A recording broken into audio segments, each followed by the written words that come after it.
Hey, how's it going? What brings you in here today? Just having some coffee, sir. You've been here a bit. I've driven past a few times. Are you waiting for someone? No, sir, I come here a lot. The owner usually doesn't like people hanging around. Mind if I see some ID? I don't think I've done anything wrong. Go ahead and stand up for me. Why? I just need to clear something up. So, who owns this place? William Roy had been with the Riverside County Police Department for exactly 6 months. 6 months since graduating from the academy with passing scores and an evaluation that praised his physical fitness, but raised concerns about his interactions with diverse communities. He had 2 complaints on his record already, both filed by black residents during traffic stops, both dismissed as misunderstandings because Riverside County PD was hemorrhaging officers to better-paying departments and couldn't afford to discipline recruits who technically hadn't violated explicit policy.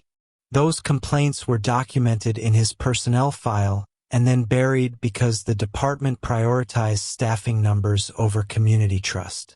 One Wednesday afternoon in Riverside, his overconfidence and unchecked prejudice collided with a teenager managing his own family business. And that collision would end Roy's law enforcement career before he reached his 1-year mark, cost taxpayers $550,000, and expose how departments ignore warning signs until a preventable disaster forces accountability. A black teenager, barely 19 years old, Wesley Wayne, was sitting at a corner table in his diner, counting cash receipts from the morning shift, wearing a navy blue hoodie and jeans, his business ledger open beside him as he reconciled the day's sales.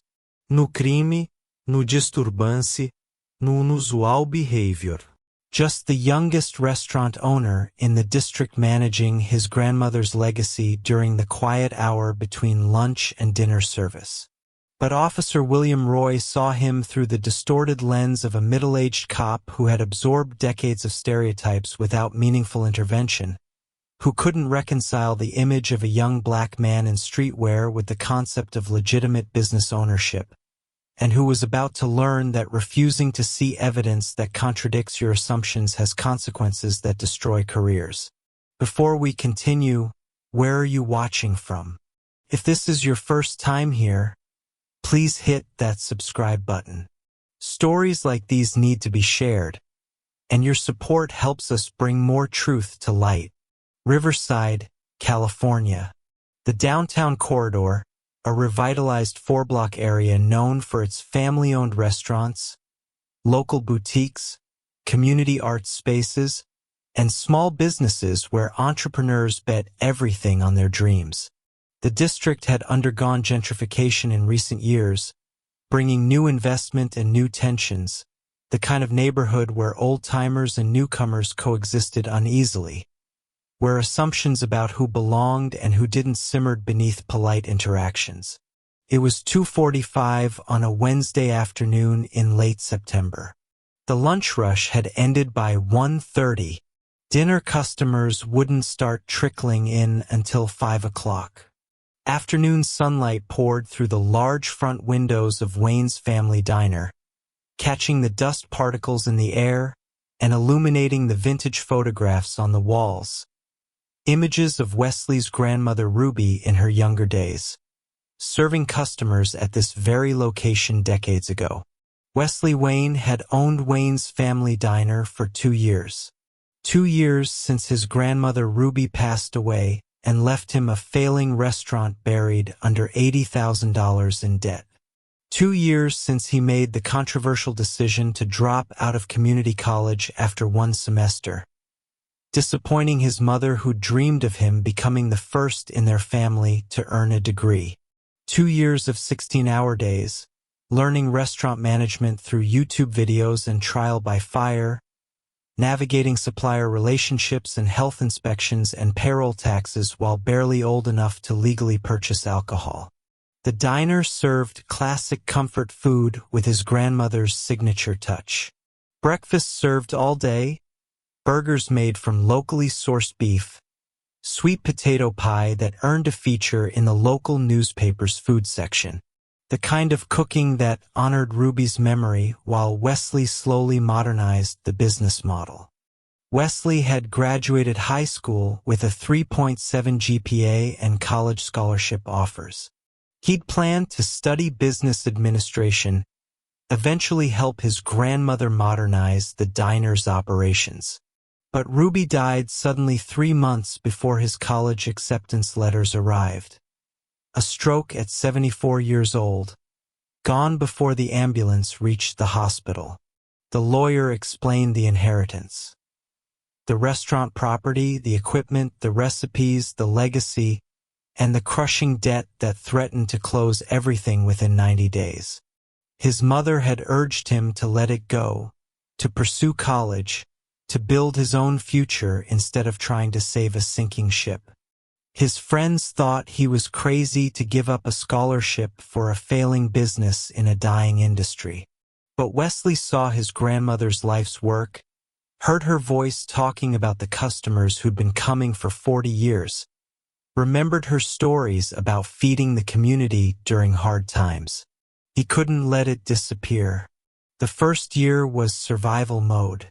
Brutal hours, paper-thin profit margins, equipment breaking down constantly, navigating the business world as a black teenager who looked even younger than 17. Suppliers who wouldn't extend credit, customers who asked to speak to the real owner, inspectors who scrutinized every detail with extra skepticism. But Wesley had inherited Ruby's stubbornness along with her recipes. He'd renegotiated contracts, streamlined operations, leveraged social media to attract younger customers, while maintaining the regulars who'd supported his grandmother. By year 2, Wayne's Family Diner was breaking even most months and turning small profits during busy seasons. The restaurant employed 7 people, his childhood friend as assistant manager, his aunt as head cook, 5 part-time servers, and kitchen staff. They served 200 to 300 customers weekly and had a growing reputation for quality food and reasonable prices. That Wednesday afternoon, Wesley had arrived at 6 a.m. to help prep for the breakfast shift. They'd served the morning crowd, retirees who ordered the senior special, construction workers grabbing breakfast burritos, high school students skipping first period for pancakes. By 2:30 p.m., the last lunch customer had paid and left. His cook was prepping ingredients for dinner service. His servers wouldn't clock in until 4:30. Wesley had poured himself a glass of sweet tea, claimed his usual corner table where he could monitor the front door and the street outside, and spread out his business paperwork to count the lunch receipts and reconcile against his sales projections. He was wearing his navy hoodie because the air conditioning made the dining room cold between meal rushes. His cash was spread on the table because he was literally doing the accounting work that kept his business running. His posture was focused because he was calculating whether this month's revenue would cover next month's supplier payments. His keys and business license sat on the table because this was his workspace, his establishment, his property. He had every legal, moral, and practical right to be exactly where he was, doing exactly what he was doing. But Officer William Roy, 6 months into his career and 34 years into unexamined biases, didn't see any of that. Roy had been assigned to the downtown Riverside patrol route 4 weeks earlier. His supervising sergeant had signed off on his solo patrol status after the minimum required probationary period, noting in the evaluation that Roy was confident in his authority, but would benefit from additional cultural competency training. But the department was running at 60% staffing capacity and couldn't afford to keep officers on extended probation for subjective concerns. So Roy had been cleared for independent duty. That afternoon, Roy was cruising his beat when he drove past Wayne's Family Diner for the first time. He noticed a young black male in a hoodie sitting alone, surrounded by cash on a table, in what appeared to be an otherwise empty restaurant. Roy had lived in Riverside for 12 years since transferring from a rural department in Northern California, but he'd never eaten at Wayne's Family Diner, never engaged with the business community in this gentrifying district, never bothered to learn which establishments were locally owned versus chain franchises. To him, this was just another location on his patrol map. He drove past once. The kid was still sitting there counting money, alone. Roy's instincts activated, the part about recognizing potential criminal activity, about investigating suspicious circumstances, about not ignoring red flags. But his training hadn't equipped him to challenge his own assumptions. It hadn't taught him to consider context. It hadn't confronted his reflexive association between young black men and criminality. So when he saw a teenager in a hoodie counting cash in what he assumed was an empty business, his mind constructed a narrative. Why is this kid alone with all that money? Is the restaurant even open? Maybe he works here and he's stealing from the register? Or maybe he broke in. He doesn't look like a manager. Way too young. I should check this out. Roy circled the block and made another pass. The teenager was still there, still alone, still counting money. Roy's 6 months of experience told him this warranted investigation. His 34 years of unexamined bias made him see a black teenager with cash and think crime rather than commerce.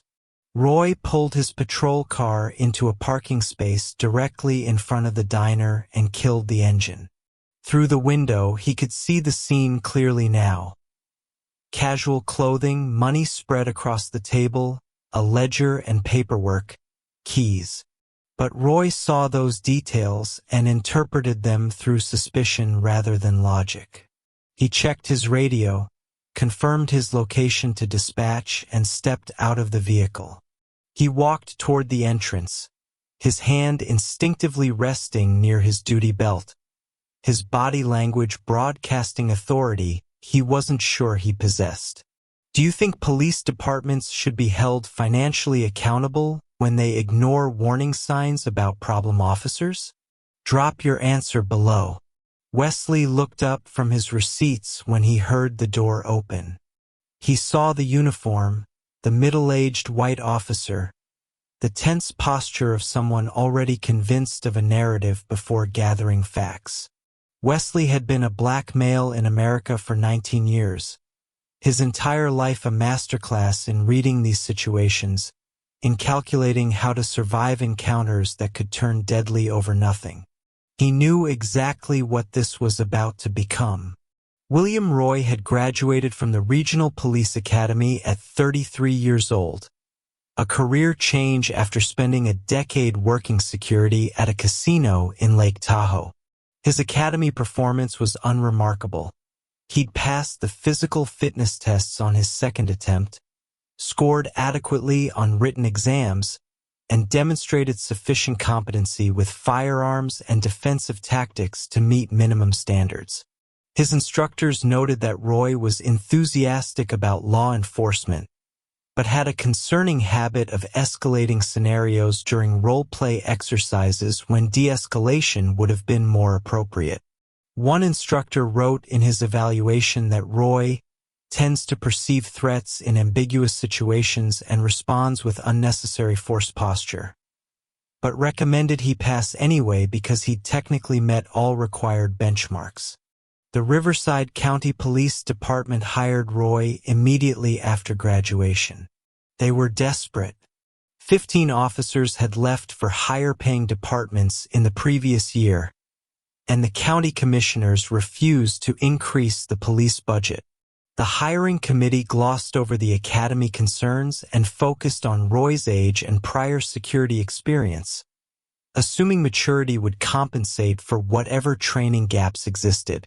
They assigned him to field training with Sergeant Marcus Webb, a 22-year veteran known for his patience and community-oriented approach. Webb flagged problems within the first month. During a routine traffic stop, Roy had approached a vehicle with his hand on his weapon, despite the driver being a middle-aged woman with a broken taillight. During a welfare check on an elderly resident, Roy had demanded ID from the man's adult son who answered the door, refusing to accept that a black man belonged in that upscale neighborhood until the homeowner himself intervened. Webb documented both incidents in his training reports, noting Roy's inability to assess actual threat levels and his tendency to view people of color as inherently suspicious. 2 formal complaints arrived at the department before Roy completed his probationary period. Both came from black residents during traffic stops. Both described Roy as aggressive, dismissive, and fixated on finding violations that didn't exist. The complaints were forwarded to Roy's supervisor, Lieutenant Patricia Keene, who filed them with a notation: Officer Roy would benefit from additional implicit bias training. But Riverside County PD didn't have the resources for additional training, didn't have the staffing to extend probationary periods indefinitely, and didn't have the political will to terminate an officer who hadn't yet committed a fireable offense. So the complaints sat in Roy's personnel file like warning flares that nobody wanted to see, and he was cleared for solo patrol on schedule. Wesley Wayne had been 17 years old when his grandmother Ruby collapsed behind the counter of her diner on a humid August morning. One moment she was laughing with a regular customer about his terrible golf game. The next she was on the floor, her brain hemorrhaging from a massive stroke that would kill her before the paramedics could load her into the ambulance. Wesley had been stocking napkin dispensers when it happened, had watched his grandmother, the woman who'd raised him after his father left and his mother worked double shifts, die on the checkerboard linoleum she'd mopped every night for 40 years. The funeral was on a Saturday. The lawyer's office was the following Tuesday. Wesley sat across from a man in an expensive suit who explained that Ruby had left him everything: the diner property purchased in 1985, the commercial kitchen equipment, the handwritten recipe books, the loyal customer base, and $80,000 in accumulated debt from medical bills, equipment repairs, and a predatory loan Ruby had taken 3 years earlier when business slowed. The lawyer estimated Wesley had maybe 90 days before creditors would force a sale of the property to recover their money. Wesley's mother, Shanice, had cried when he told her he was declining his college scholarship to save the diner. She'd worked herself to exhaustion so he could be the first Wayne to attend university, and here he was throwing it away for a failing restaurant that would probably bankrupt him before his 20th birthday. His high school guidance counselor called him personally to reconsider. His friends thought he'd lost his mind, choosing debt and 80-hour work weeks over dormitory life and football games. But Wesley remembered his grandmother's stories about feeding families during the 2008 recession when nobody else would extend credit. He remembered the wall of photographs showing 4 decades of graduations, anniversaries, and community celebrations that had happened in those vinyl booths. He remembered Ruby's hands teaching him to make her signature sweet potato pie, her voice saying, "This place is more than food, baby. It's home for people who need one." The first year nearly destroyed him. He was 17, then 18, learning payroll tax law and health code compliance and supplier negotiations while looking young enough that vendors assumed he was lying about ownership. Equipment broke constantly. The walk-in freezer died in July, the stove caught fire in October, the roof leaked all winter. He maxed out 3 credit cards keeping the lights on. He slept 4 hours a night in the storage room because he couldn't afford his mother's rent and the business expenses. Some mornings he wanted to walk away from everything. But slowly, painfully, the diner stabilized. Wesley modernized the menu while keeping Ruby's classics. He launched an Instagram account that attracted younger customers. He negotiated better supplier contracts by joining a small business cooperative. By year 2, Wayne's Family Diner was profitable most months and had become the neighborhood spot where 3 generations gathered. Roy had been patrolling the downtown corridor for 3 hours without incident. A fender bender at 11 o'clock. A parking complaint at noon. Routine checks of businesses that had requested extra police presence after a string of break-ins the previous month. His shift was unremarkable, the kind of quiet Wednesday that veteran officers appreciated, but that left rookies like Roy feeling restless and underutilized. He'd driven past Wayne's Family Diner twice already that afternoon without paying particular attention. Just another storefront in a district he barely knew. On his third pass, something made him look closer. A young black male sitting alone in what appeared to be an empty restaurant, hunched over a table, his hands moving in a way that triggered Roy's instincts. Roy slowed the patrol car, peering through the large front windows. The kid was wearing a dark hoodie despite the California heat, and there was cash visible on the table. Lots of it spread out like he was counting. Roy couldn't see anyone else inside. No customers, no staff visible, just this teenager alone with money. Roy's internal narrative activated immediately. Why is he alone? Where's the owner? That's too much cash for a kid to have legitimately. Is he an employee stealing from the register? Or did he break in? Roy circled the block, his mind running through possibilities, none of them innocent. He drove past again, slower this time. The teenager was still there, still counting, still alone. Roy noticed the casual way the kid sat, no urgency, no looking around nervously. But instead of reading that as normal behavior, Roy interpreted it as arrogance, the brazenness of someone who thought he wouldn't get caught. Roy pulled into a parking space directly in front of the diner and radioed his location to dispatch. He sat for a moment, watching through the windshield, hand resting on his door handle. The teenager looked up briefly, noticed the patrol car, then returned his attention to the money. That reaction or lack of reaction seemed suspicious too. Guilty people run. Confident criminals act like they belong. Roy opened his door and stepped out onto the sidewalk, his decision already made. Roy pushed through the door of Wayne's Family Diner, and a small bell chimed above his head. A cheerful sound that contrasted sharply with the tension radiating from his body language. His right hand rested on his duty belt near his radio, a tactical positioning he'd been taught at the Academy for unknown risk situations. His eyes swept the dining room quickly, cataloging details. Empty booths, no other customers visible, kitchen sounds from somewhere in back, and the teenager at the corner table who'd now stopped counting and was looking directly at him. Wesley felt his stomach drop. He'd experienced this moment before in different contexts. Store security following him through aisles, teachers assuming he'd cheated on tests he'd aced, strangers clutching purses when he walked past. But this was different. This was a cop in his own establishment, and the officer's body language screamed suspicion before a single word had been spoken.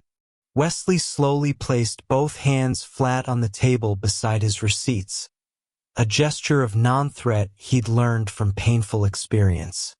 His keys, his business ledger, his invoices, all the proof of legitimacy, sat right there in plain view.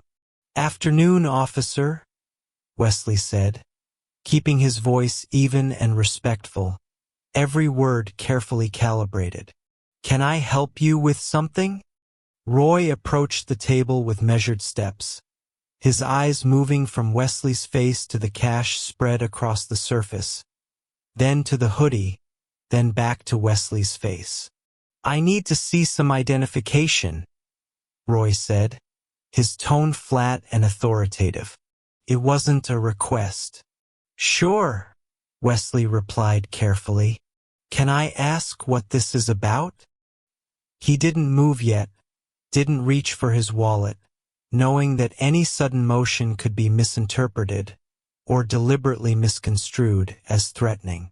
Just need to see your ID, Roy repeated, his jaw tight. Are you an employee here? Wesley felt the familiar exhaustion settle over him, the bone-deep weariness of having to prove his right to exist in spaces he'd earned. I'm the owner, he said quietly.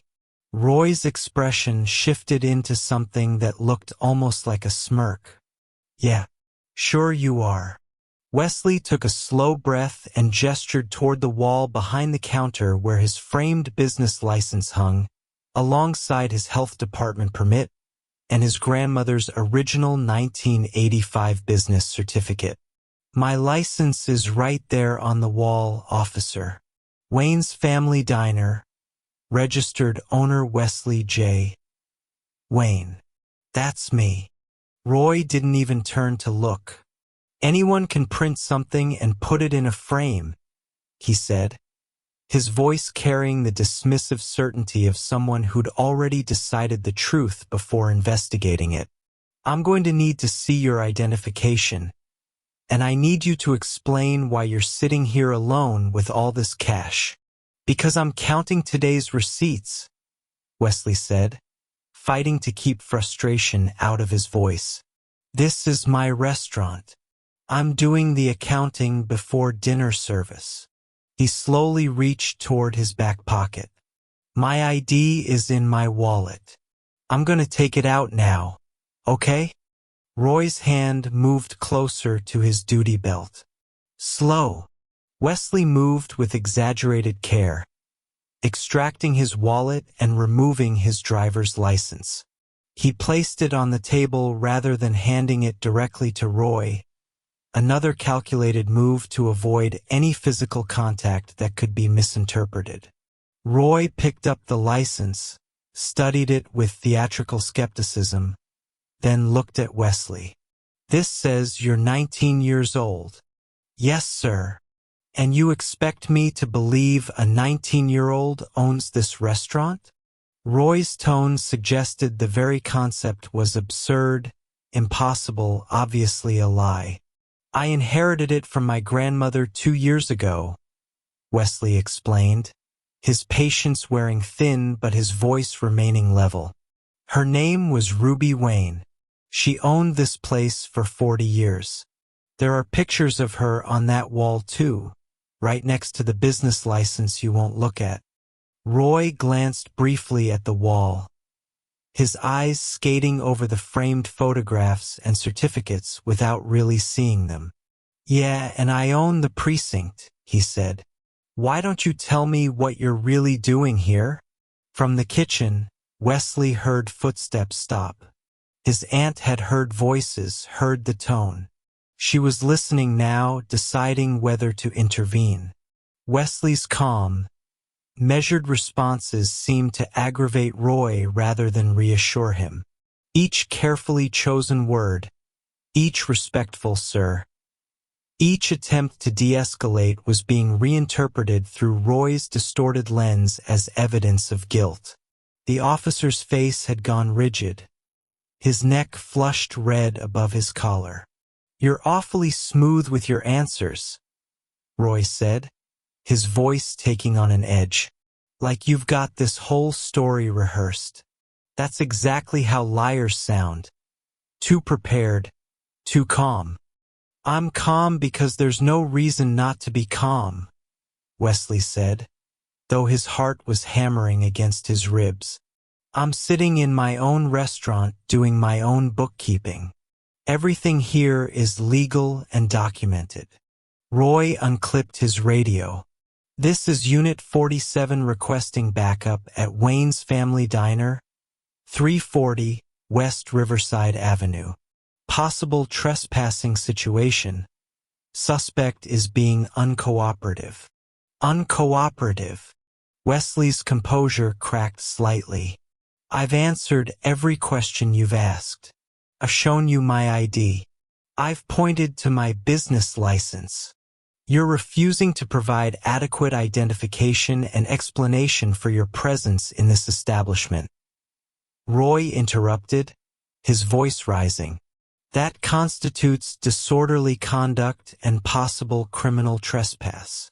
The kitchen door swung open and Wesley's Aunt Lorraine appeared, her chef's apron still on, her face a mixture of shock and anger.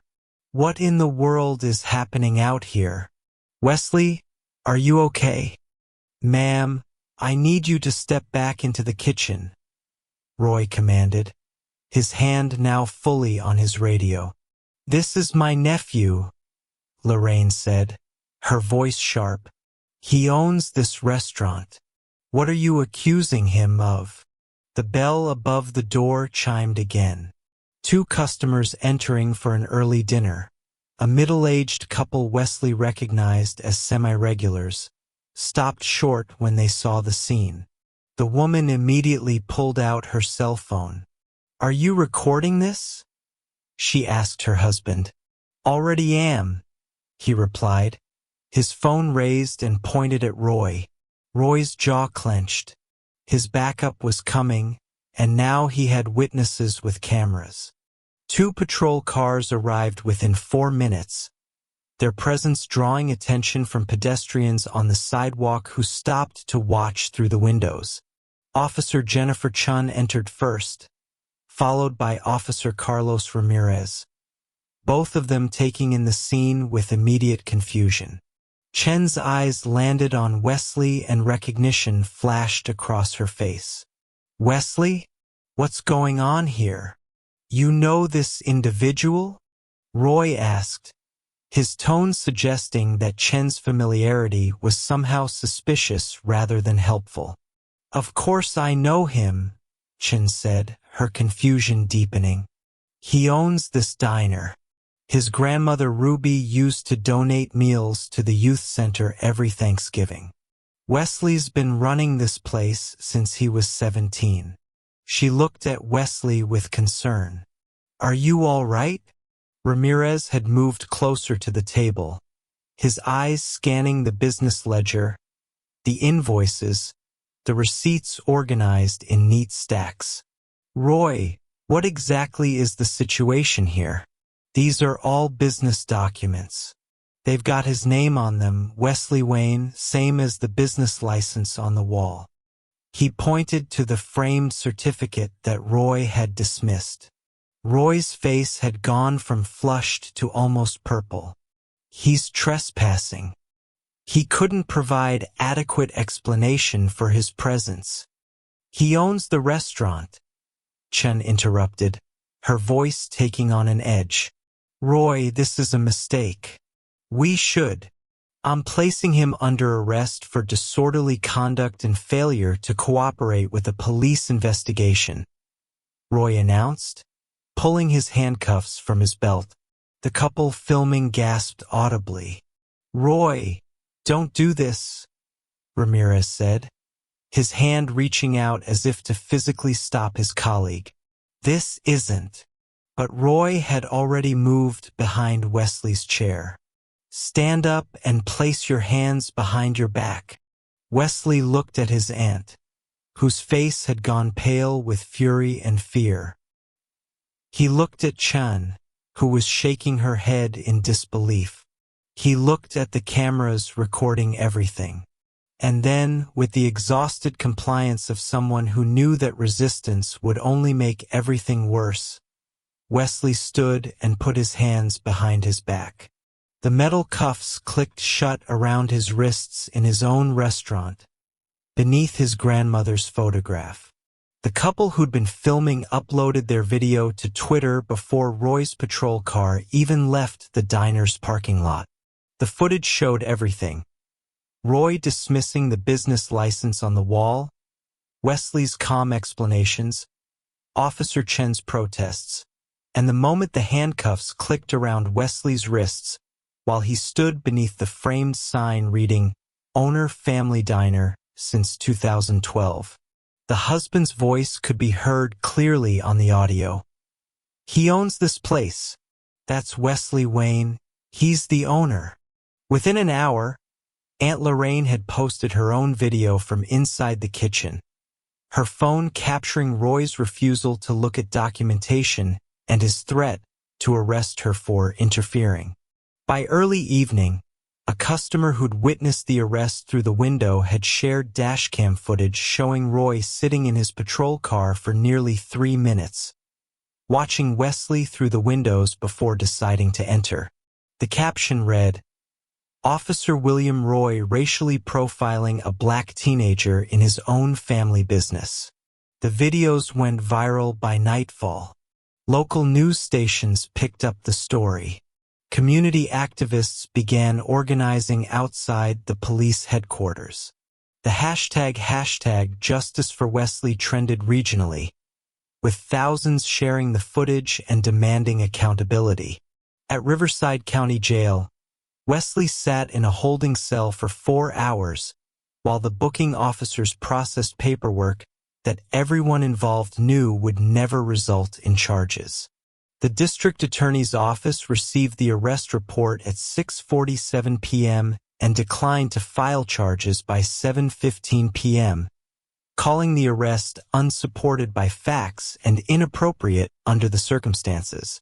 Wesley was released at 7:30 p.m. with a property receipt for his confiscated wallet and keys. No apology, no explanation.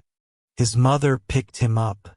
She didn't say anything during the drive back to the diner, just gripped the steering wheel with white knuckles while tears ran silently down her face.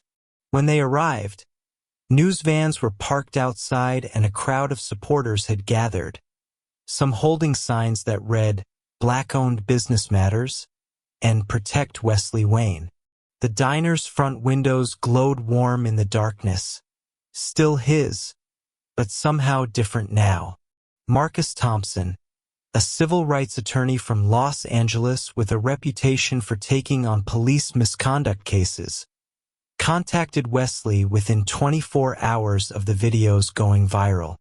Thompson worked on contingency and had won multi-million-dollar settlements against law enforcement agencies across California. After reviewing the footage and interviewing witnesses, he told Wesley the case was as clear-cut as they come, textbook racial profiling with video evidence and multiple credible witnesses. The lawsuit, filed 3 weeks later, named Officer William Roy and the Riverside County Police Department, alleging violation of civil rights, false arrest, and negligent hiring and supervision. During discovery, Thompson's team uncovered Roy's personnel file, including the 2 previous complaints that had been documented but never investigated, his training officer's warnings about racial bias, and Lieutenant Keene's notation recommending additional training that was never provided. The depositions were damning. Roy couldn't explain why he'd refused to look at the business license. He couldn't articulate what specific behavior had been suspicious beyond Wesley, looking out of place. He testified that Wesley's calmness had seemed rehearsed, inadvertently revealing that nothing Wesley could have done would have prevented the arrest. The city's legal team advised immediate settlement. A trial would expose systemic failures in hiring, training, and complaint investigation. The videos had already generated national attention. A jury would likely award far more than the settlement offer. 6 months after the arrest, Riverside County agreed to pay Wesley Wayne $550,000 and implement mandatory implicit bias training for all officers. William Roy was terminated 2 weeks before the settlement was finalized. The California Commission on Peace Officer Standards and Training revoked his certification, making him ineligible for law enforcement employment anywhere in the state. The Department of Justice opened a pattern and practice investigation into Riverside County PD's handling of discrimination complaints. Wesley used $100,000 of the settlement to establish the Ruby Wayne Memorial Scholarship Fund for students pursuing business degrees while supporting their families. The rest went toward expanding the diner, paying off the remaining debt his grandmother had left, and securing his future.